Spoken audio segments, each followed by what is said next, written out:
I've always believed that learning is a journey that never truly ends. To me, society is the greatest university, vibrant, ever-changing classroom, where every moment, every interaction, and every challenge teaches us something new. I'm passionate about this process, not just because it builds knowledge, but because it shapes who we are as people. We're often taught that learning is simply a stepping stone to a job, a paycheck, or a secure future. But I see it differently. We should work to fuel our learning, to keep our minds curious, our hearts open, and our spirits alive. Education isn't a phase you complete, it's a lifelong adventure that keeps us growing, dreaming, and becoming better versions of ourselves. When I think about the future of education, I envision a system that prepares our children for the real world, not just to pass exams, but to tackle life's challenges with courage, creativity, and resilience. Life is messy. Conflicts are inevitable. You can't avoid them, but you can learn to face them head-on, to work through them with wisdom and determination. I've been thrilled with the progress in education over the past 2 years, but there's one idea I'm burning to bring to primary schools. I want every child to read at least 1,000 stories from the East and 1,000 from the West. Why? Because our kids shouldn't grow up seeing the world as divided East versus West, us versus them. We couldn't wait until high school or college to introduce rigid categories like Western history or Chinese religion. That's too complicated, too divisive. From the earliest years, children should develop a global perspective, learning to respect all cultures, races, and beliefs.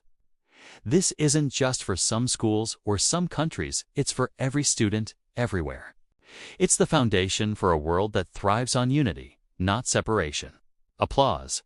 I never had a single day of formal training on how to be a CEO. Early in my career, one of my venture capitalists pulled me aside and said, "Jack, you should step down. You don't know how to be a CEO." I looked at him, smiled, and said, "You're right, I don't know yet, but I'm going to learn." That moment was a turning point. Later, I realized I didn't need to fit the mold of a traditional CEO. My strength came from my years as a teacher, skills like inspiring others, building trust, and guiding people to believe in themselves. Those are the roots of leadership, and they've carried me further than any business school ever could. The power of failure and persistence. Looking back, my journey is defined by failures more than I can count. My path through education was anything but smooth. I failed the university entrance exams in China 3 times. Back then, failing wasn't uncommon, but for me, each rejection felt like a personal blow.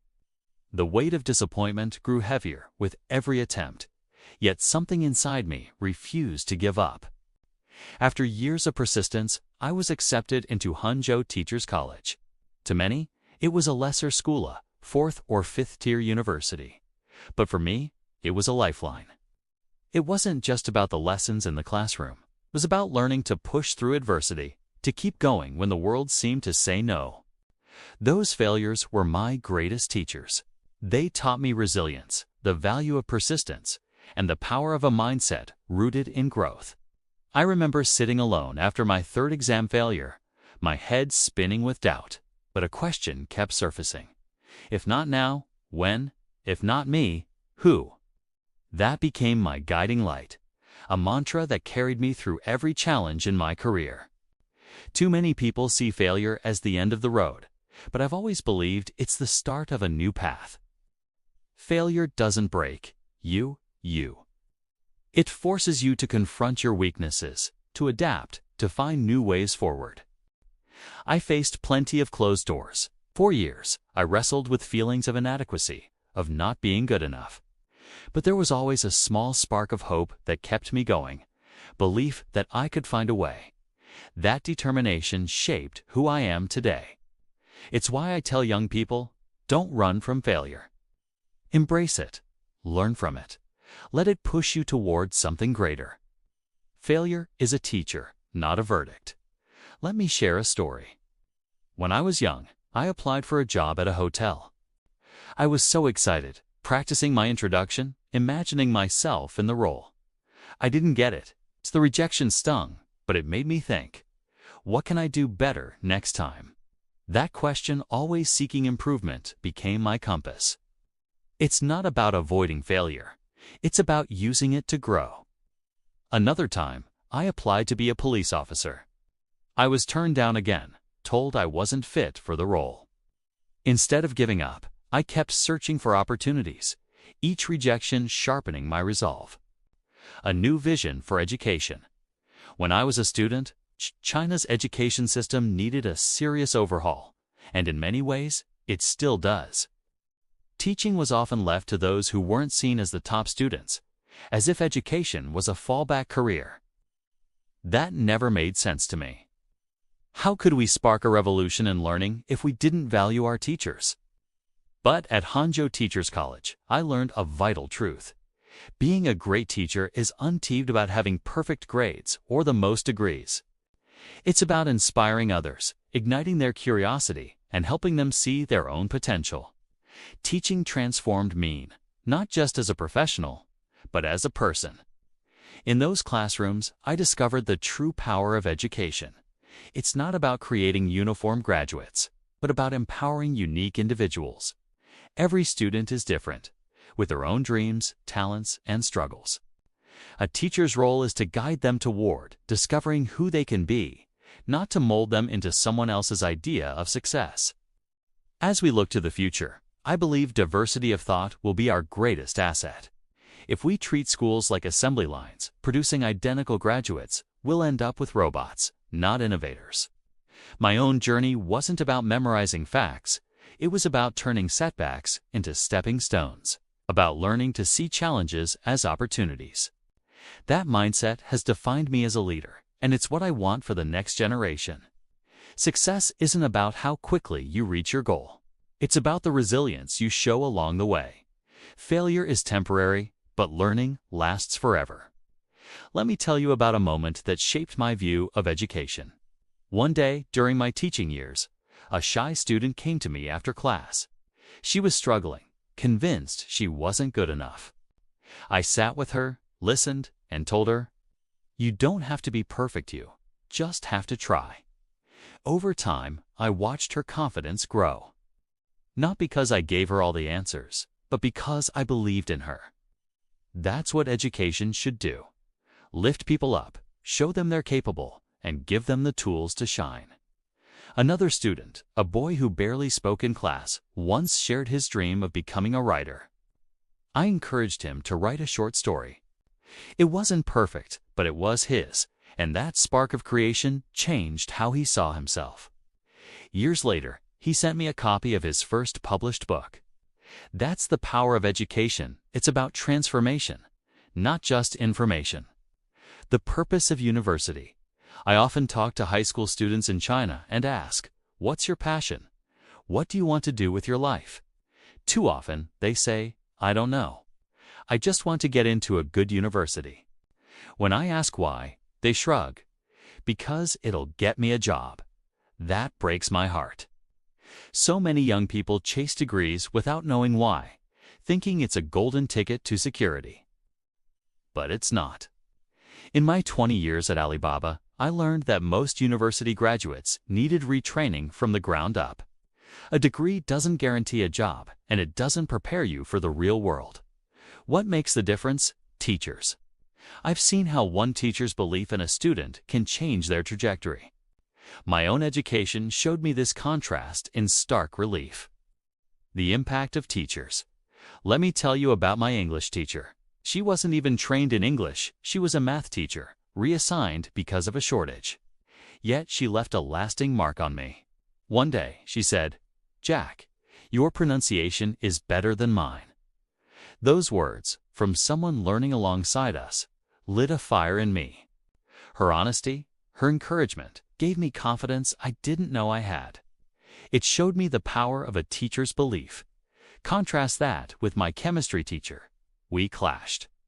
I struggled with the subject, and his lack of faith in me made it worse. That disconnect taught me something crucial.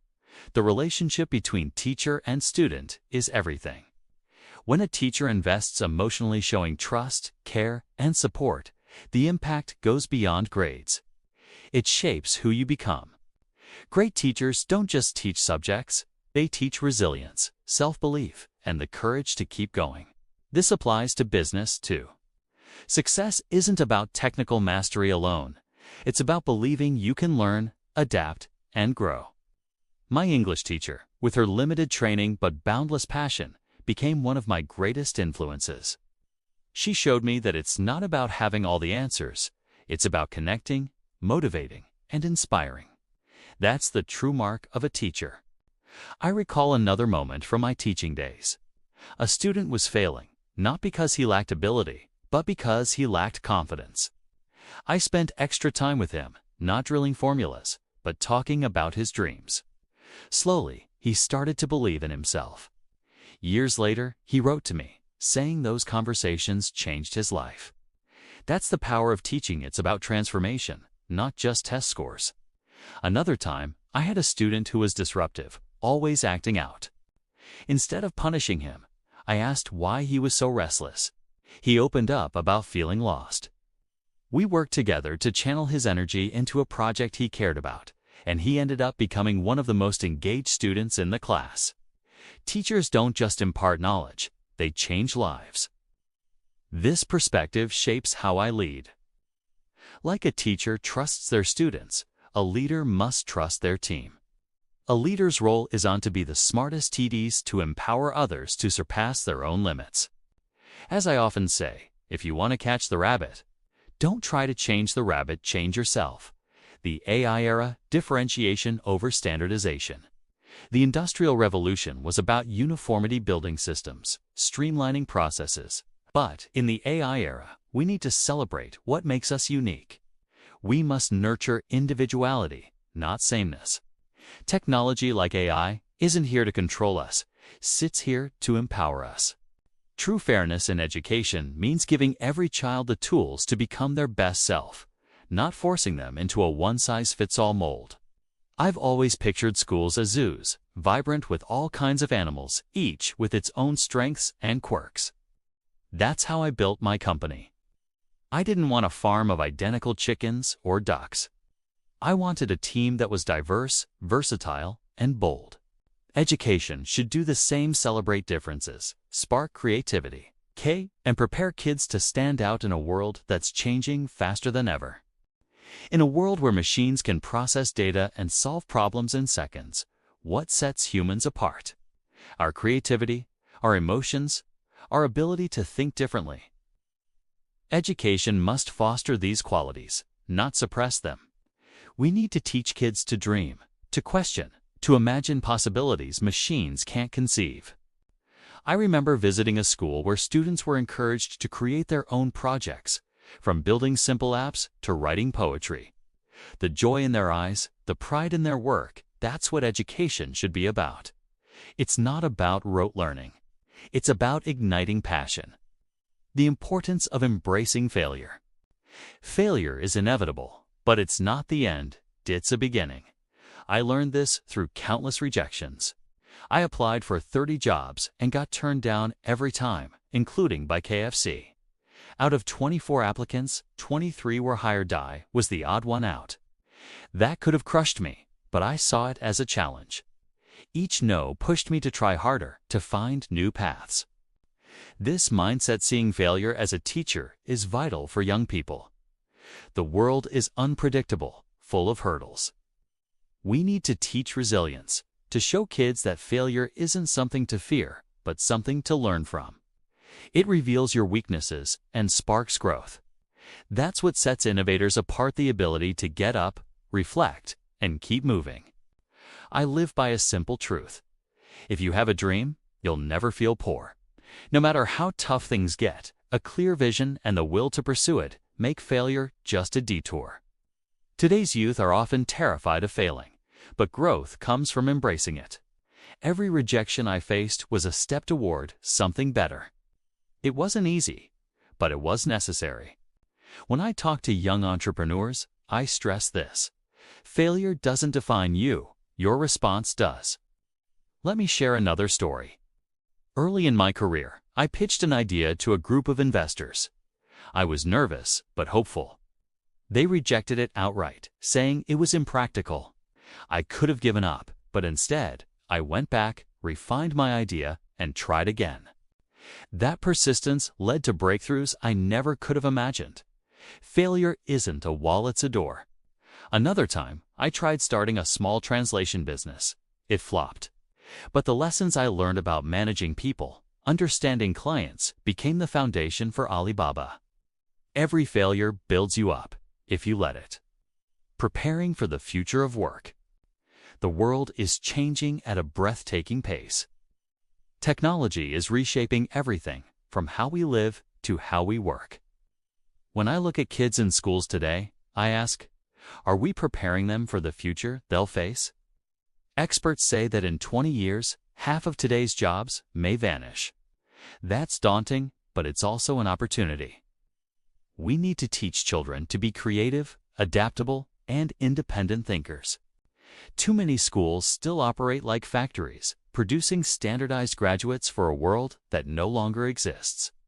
I see education differently, like a zoo, where every child is unique, with their own strengths to discover. Creativity will be the most valuable skill in the future, and we need to nurture it early. Our kids will inherit a world unlike ours, and the greatest gift we can give them is the ability to reinvent themselves. Technology doesn't scare me, excites me. But we must prepare kids for it. Education's future isn't about memorizing facts. It's about fostering critical thinking, curiosity, and resilience. We need a new model, one that values innovation, emotional intelligence, and adaptability. Machines will handle technical tasks, but they can't empathize, create, or dream. That's why emotional education is as crucial as academic learning. Teaching kids to collaborate, manage emotions, and solve problems creatively will equip them for a world where change is constant. What worries me isn't technology, it's whether we're giving kids the right tools. The future hinges on how we educate the next generation. The challenge is clear. Are we ready to meet it? I visited a rural school once where resources were scarce, but the teacher was incredible. She didn't just teach math or reading. She taught kids to believe in themselves, to work together, to dream big. One student told me he wanted to be an engineer to build bridges for his village. That's the kind of vision education should inspire, not just jobs, but purpose. Another time, I saw a group of kids working on a science project. They had no fancy equipment, just their creativity and teamwork. Their solution was brilliant, not because of resources, but because they were encouraged to think differently. Balancing technology and humanity. At Alibaba, we didn't call our technology artificial intelligence. We called it Alibaba Intelligence. We knew machines excel at logic, analyzing data, spotting patterns, solving problems faster than humans. But there are things machines will never do. They can't feel love, spark creativity, or dream. Those are human strengths, and they're where our true power lies. Take love, it defies logic. We can't explain why we love someone. It's messy, unpredictable, human. Creativity is the same. It comes from the heart, the mind, the chaos of being alive. At Alibaba, we use technology to monitor transactions, detect fraud, streamline operations. But true innovation, creating something new, something groundbreaking, always came from people. The challenge ahead is balancing technology with humanity. AI is a tool, not the goal. We should use it to improve lives, to solve problems, but never at the cost of what makes us human. The most profound solutions will always come from our ability to dream, connect, and create. As we dive deeper into the AI era, we must ensure technology serves us, not the other way around. I remember a moment at Alibaba when we were developing a new platform. The tech was impressive, but it was the team's creative ideas born from late-night discussions, not algorithms, that made it a success. That's the human edge, and we must nurture it. Leadership as teaching. At Alibaba, I saw myself less as a CEO and more as a chief education officer. Leadership is like teaching. A great teacher wants their students to surpass them. A leader's job is the same: to inspire, empower, and help their team achieve more than they thought possible.